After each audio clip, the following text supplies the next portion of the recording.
o izotonik serumu hava makinesi ile buhar olarak vermek. Sessiz el nebulizatörü satın alıp kullanacağız. Burun tıkanıklığı için 8 dakika, öksürük için 20 dakika.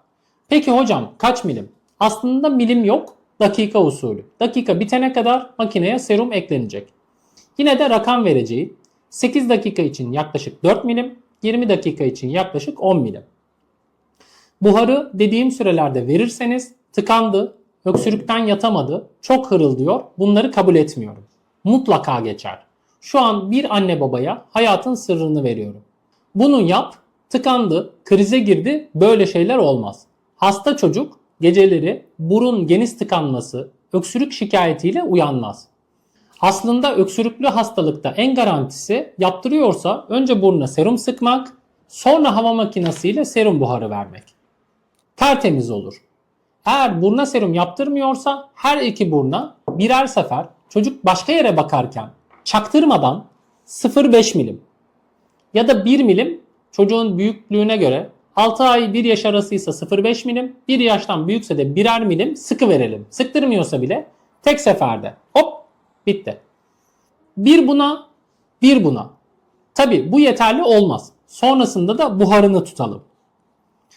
Nadiren bazı çocuklar asla ve asla buruna sıktırmıyor, krize giriyor. Onlarda yapacak bir şey yok. Bir seferde sıkmayın. Sadece buhar verin. Sadece buhar da iş görür. Maske taktırmıyorsa bile maske takmayın. Buharı da tutturmuyor diyorsanız uyurken tutun. Uyurken de tutturmuyor, hemen uyanıyor derseniz de Allah yardım etsin. Odaya buhar makinesi, nemlendirici açın.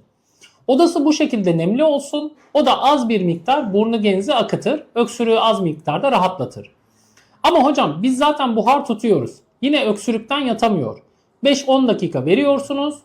İşin kerameti uzun tutmakta. 15-20 dakika tutun, mutlaka geçer. Hatta bazen ilk 5-10 dakikada balgamlar ve sümükler yumuşadığı için öksürük hırıltı daha çok artıyor. Sonra 20. dakikaya doğru öksürüğü balgamı azalmaya başlıyor. Çocuk rahatlar, uyur. Hocam büyük çocuk dediniz ama bizim bebek 3 aylık asla burnunu elletmiyor. Tamam, siz de buhar tutun. Uzun sürüyor ama yapacak bir şey yok. Çocuk maske taktırmıyorsa maske de takmayın. Şu şekilde buharı ağzından nefes alıyorsa ağzına, burnundan nefes alıyorsa burnuna doğru tutun. Ağzından nefes alıyor, burnu açılmaz demeyin. O sonra burnu da akıtıyor. Genelde şöyle üst dudağı nişanlayın. Burundan da alsa, ağzından da alsa buharı alır. Buruna serum, buhar serum iyi bir ikilidir. Buruna serum, burnu genizi akıtır, açar. Buhar da genizde kalan yapışan sümükleri tekrar yumuşatır ve ciğerdeki balgamı yumuşatır. Sonrasında sırtına pat pat yaparsınız, çıkarır atar ya da yutar. Çok sorun değil. Yeter ki ciğerde, genizde kalmasın, mideye gidebilir. Yalnız şöyle bir tehlike var. Çocuk 3 gündür hasta. Bu videodan da haberiniz olmamış. Bütün gün sadece sabah akşam burnuna izotonik serum koymuşsunuz. Onu da 2 damla koymuşsunuz. Bütün burun, geniz, ciğer balgamlarla dolmuş. Bu videoyu görüp buhar vermeye başladığınızda bebeğin burnu ve genzindeki sümükler ve ciğerindeki balgamlar aynı anda harekete geçer, bebeğin genzine yığılır. Ve anlık tıkanma ve morarma yaşanabilir. O yüzden çocuğunuzun burnu tıkanmaya, akmaya ve öksürmeye başladığı ilk andan itibaren buruna serum artı buharla serum, eğer yaptırmıyorsa da sadece buharla seruma hemen başlayacağız. Garanti olsun diye en az günde 3, yani sabah, akşam ve gecenin ortasında yapacağız. Çünkü çocuklar esas gece tıkanır ve kötü olur. Gecenin ortasında tabii uyandırmayacağız. Sadece buhar vereceğiz. Maske takmadan burnuna doğru tutalım. Uyanmayacaksa yastığını biraz dik hale getirebiliriz. Uykusunu bölmeyin. Deliksiz konforlu bir uyku da iyileşmeyi hızlandırır. Buhar sırasında çok öksürürse de balgamı meğer çokmuş deyip uyandırıp oturtun, sırtına pat pat yapın, çıkarsın ya da yutsun. Rahat uyusun. Öksürük varsa sırta pat pat, her buhardan sonra elimizi bu şekilde kambur yapıp her iki tarafa 1-2 dakika bu şekilde yapıyoruz. Çok tıkalı değilse gece pat pata gerek yok. Evet, bu şekilde üçlü tamamlanmış oluyor. Burna serum, buharla serum, sırtına pat pat bir de şurup var. Bu üçlü artı ateş düşürücü şurup sizin hastalıklarınızın %90'ının tedavisidir. Anlatacağım. Peki üçlüyü kaç kere yapalım? Hasta çocukta en az günde 3 defa, eğer ihtiyaç varsa günde 10 kere bile yapabilirsiniz. Hiçbir zararı yok. Ama o kadar ihtiyaç oluyorsa onu doktorunuzun görmesi gerekir. Başka bir şey olabilir. Genelde 4 saatte bir, yani günde yaklaşık 5 defa yeterli oluyor. 3 gündüz, 2 gece. Gece olanlarda çocuk uyanmadıysa burun temizliği ve pat pat yapmıyoruz. Uyandırmıyoruz. Sadece buhar. Bu şekilde en balgamlı hastalıkları bile rahatça atlatabilirsiniz. Hava makinesine buhar ilaçları koymuyoruz. O ilaçlar astım ilaçları, sadece astıma iyi gelir veya doktor uygun görürse verilecek. Doktor demeden koymak yasak. İstanbul'da ilaçlı havalar neredeyse her öksürüğe rutin olarak kullanılır oldu. Bakanlık bu ilaçlar için astım tanısını zorunlu tutuyor. Ama hocam bizim çocuk astım değil. Biz ilaçlı hava veriyoruz, öksürüğü geçiyor. O ilacın içinde su yok mu?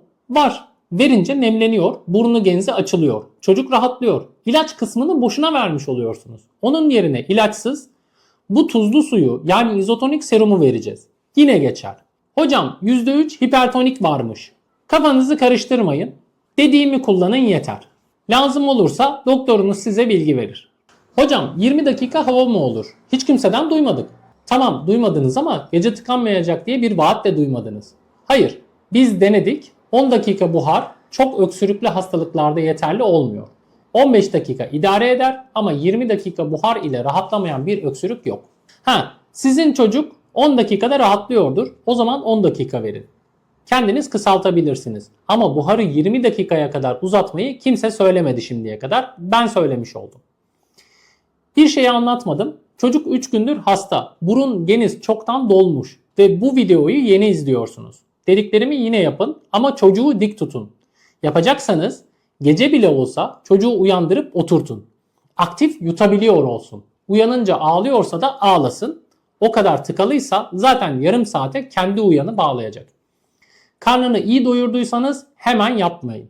2-3 saat midesinin boşalmasını bekleyin. Ama 3 saat sık sık uyanır ağlar, ağlasın, yapacak bir şey yok. Çok ağlatıyorsa burun temizliği yapmayın demiştim. Buhar verin demiştim. Burnu genzi çok dolu ise ağlasa da siz burun temizliği yapın. 30 dakika arayla 2 tur burun temizliği anlattığım şekilde yapın. Burun geniz çok iyi açıldı. Yuttu ya da kustu. Rahatladı. Ondan sonra buharını veriyoruz. Hem genizdeki sümük hem de ciğerdeki balgam aynı anda yumuşamasın. Yoksa anlık tıkanma yaşanabilir. Bu şekilde sırayla yumuşatıp önce yukarıyı sonra aşağı çocuğu rahatlatacağız. Evet, geçtik. Neden el nebulizatörü yani mesh nebulizatör kullanıyoruz? Çünkü sessiz. Çocuğu korkutmaz, uyandırmaz. Ayrıca küçük ve kullanması kolay. Herhangi bir marka olur. Zaten videoda marka da veremem.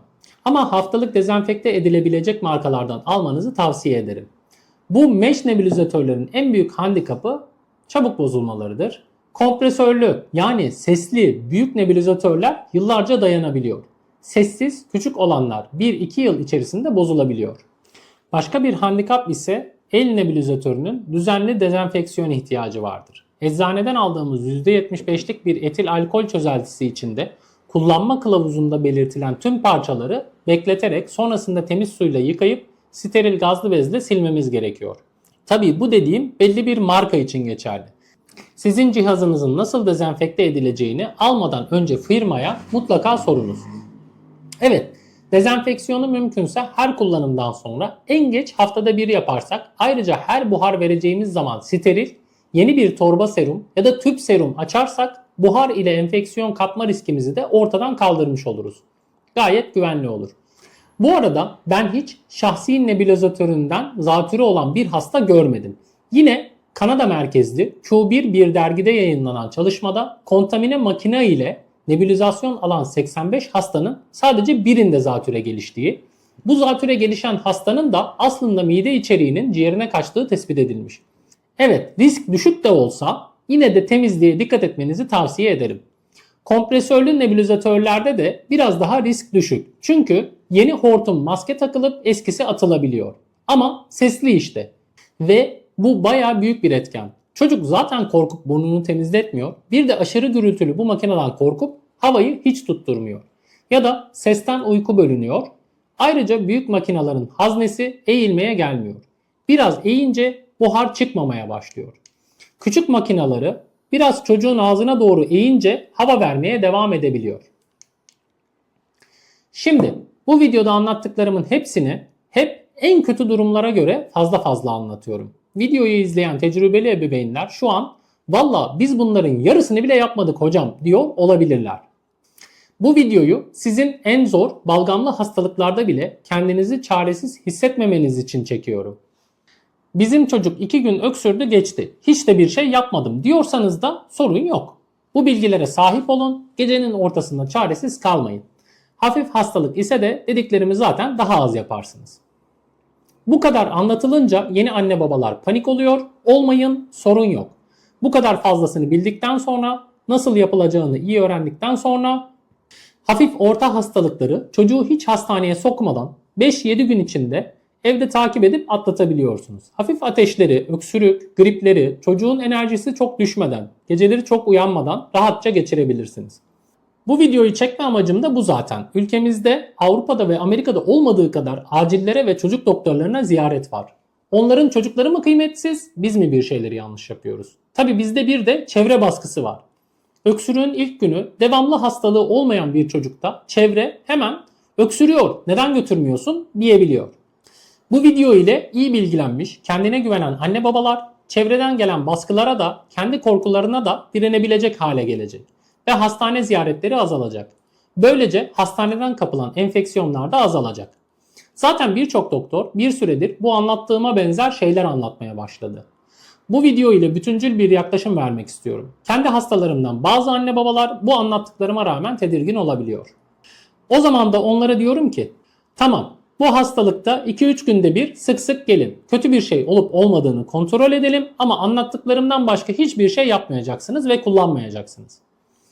Bir hastalığın bu şekilde atlatılabildiğini gördüğünüzde kendinize güveniniz gelecek. Bundan sonraki hastalıklarda da hastaneye ne zaman gelinip ne zaman kendinizin takip edebileceğinizi daha iyi bileceksiniz ve kaçınılmaz bir şekilde hastaneye gitme ihtiyacınız azalacak. Sonraki hastalıkta da gerekirse görüntülü görüşürüz, çocuğun enerjisini görürüm, nefesini görürüm, iyilik halini görürüm, içiniz rahatlamış olur diyorum. Yani her ne kadar panikte olsalar bana gelen anne babalara hafif hastalıkları kendileri takip edebilecek hale getiriyorum. Bir kere muayene ile sonrasında evden görüntülü günlük konuşmayla 6 ay altı RSV çok takip ettim. Hele bu sene 2 aylık bir aslan parçası vardı. Annesi babası başta korktular ama takip ettik. Bebiş sorunsuz iyileşti. O anne baba evde RSV gibi bir mikrobu atlattılar ya, artık diğer mikroplar vız gelir tırıs gider. Kendilerine buradan selamlar. Peki bunu neden bu videoda anlatıyorum? Tabi her yiğidin yoğurt yiyişi farklıdır. Ama ABD'de de uygulanan ve çocuk ve aile için en rahat seçenek bu. Bu tür takiplerin ve bilgilendirmelerin yaygınlaşmasını istediğim için burada kendi takibimi de sizinle paylaştım. Ne zaman doktora gidilmeli? Videosu için kanalımı ziyaret edin.